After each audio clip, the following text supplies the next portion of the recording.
Pada tahun 1975, langit Malaysia menyaksikan kemunculan sebuah pesawat yang mengubah landscape pertahanan negara.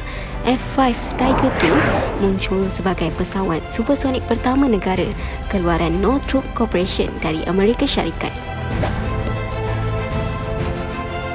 Dikenali kerana reka bentuk sederhana, kos operasi rendah dan keupayaan serbaguna, namun cukup perkasa di medan operasi. Ketibaan kumpulan pertama F5 membawa kepada penubuhan 12 skuadron TUDM yang dirasmikan oleh Tun Abdul Razak pada 13 Mei 1975. F5 ini mampu memecut sehingga Mach 1.6 dilengkapi meriam, roket, bom dan peluru berpandu.